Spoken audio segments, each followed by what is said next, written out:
Looks like the so-called Kate Middleton effect has finally run out of fairy dust and taken half the British fashion scene down with it. You couldn't script this kind of irony if you tried. For years we've been told that whenever Kate blinked at a coat, a designer's sales skyrocketed. Kate saves British fashion, they said. Kate boosts the economy, they said. And now, the only thing she's boosting is the bankruptcy rate of every label she's ever touched. Breaking news. Eponine London, one of Kate's so-called favourite fashion houses, just announced it's closing shop after 15 years. Yep, another one bites the royal dust.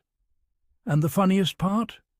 The same British tabloids that worshipped the ground Kate's heels walked on are now awkwardly reporting her brand's funerals like it's business as usual. The headlines say it all. The Sun. Out of fashion. Princess of Wales' favourite brand to shut its doors. The Telegraph. Kate's favourite fashion firm collapses. And bless the Daily Express. They added the dramatic shock closure for extra flair, as if anyone didn't see this coming. You know it's bad when the royal-friendly media starts breaking bad news about their favourite poster girl. The truth's out, the so-called Kate effect isn't a blessing anymore. It's a business curse. Let's rewind, shall we? Because the comedy here writes itself. The Kate effect was supposed to be this golden phenomenon. Everything she wore turned to gold. Except, well, now everything she wore seems to be turning to dust. London, the brand that designed Kate's iconic blue engagement dress? Gone. The founder admitted the royal attention became unbearable. Seraphine, her maternity go-to? Gone. LK Bennett, another one of her loyal wardrobe staples, filed for administration twice. And now Eponine London joins the royal fashion graveyard. At this point, it's less Kate effect and more Kate collapse. Honestly, if she shows up wearing your designs, maybe call your accountant and your therapist, because your business might not make it to Christmas. Now, let's be fair. It's not like Kate is out here casting dark spells with a sewing needle. But this so-called effect was always smoke and mirrors. A PR fantasy. The tabloids built it to prop her up as the monarchy's modern Cinderella, the safe choice, the perfect duchess. And people bought into it until reality caught up. The fashion world has changed. People aren't splurging on stiff coat dresses and outdated silhouettes anymore. It's the age of authenticity, of purpose-driven influence. And that's where the real queen of impact comes in, Meghan Sussex. Oh, the irony. While Kate's fashion fairy tale is crashing harder than a clearance sale, Meghan Sussex's influence is breaking records. Let's talk receipts. Remember that Telegraph article, yes, the same outlet that never misses a chance to throw shade at her, called How the Meghan Effect Turned These Brands into Overnight Sellout Sensations. They didn't publish that out of kindness. They published it because the numbers forced them to admit the truth. Every time Meghan Sussex steps out, something magical happens. And it's not palace PR magic. Her Strathbury handbags? Sold out in minutes. Her Everlane pieces?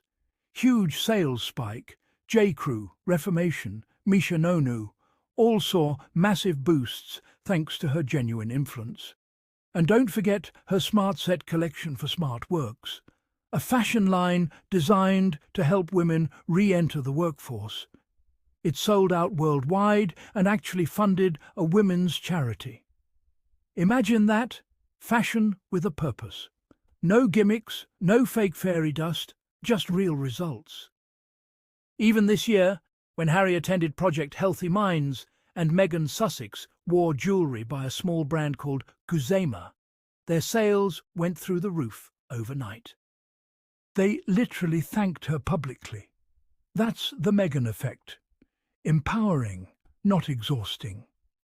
While Kate's fashion partners are shutting down, Meghan's collaborations are thriving. Because Meghan's influence comes from authenticity. She doesn't wear something because her PR team told her it'll look palace-approved. She chooses brands that align with her values. Women-led, sustainable, ethical, modern. And guess what? People respond to that.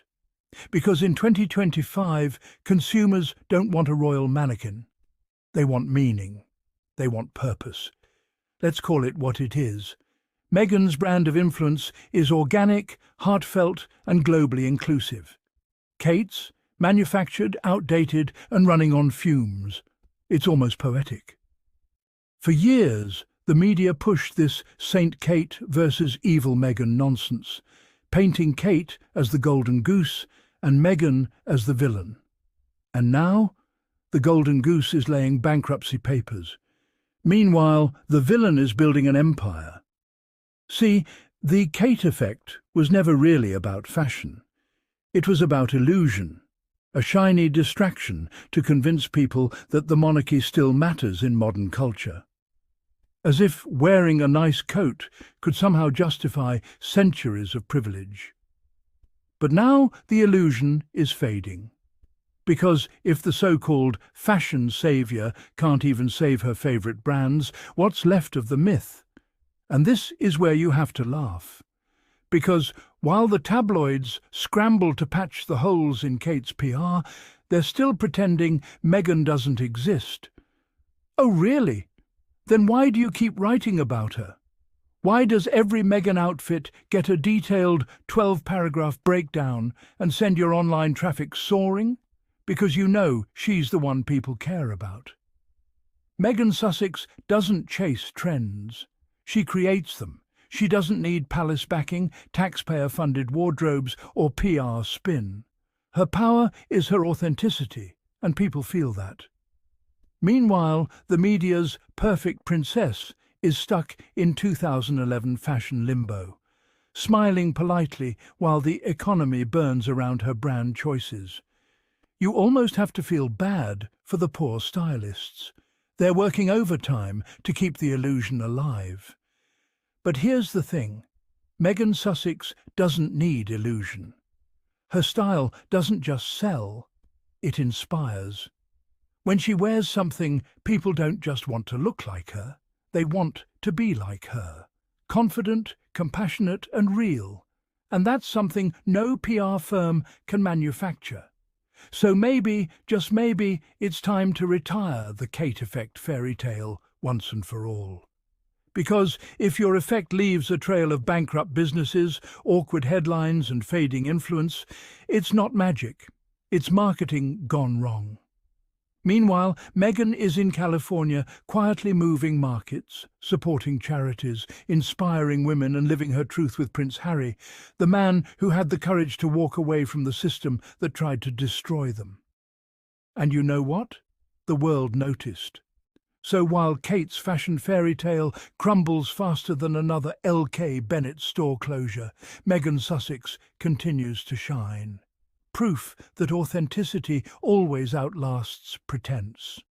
Because every time Meghan steps out, the world listens. Every time Kate steps out, the calculators start clicking. And today's headlines prove it. Even the royal press can't deny it anymore. The Kate effect is officially over. Long live the Meghan Sussex effect. So, what do you think, everyone? Is this the end of the so-called Kate effect? Or was it all just one long PR fantasy that finally met reality? Drop your thoughts in the comments, and if you're as tired of the royal media's fairy tales as I am, hit that like button and subscribe to Sussexes Unplugged for more unfiltered royal reality checks. Because here we deal in facts, not fables.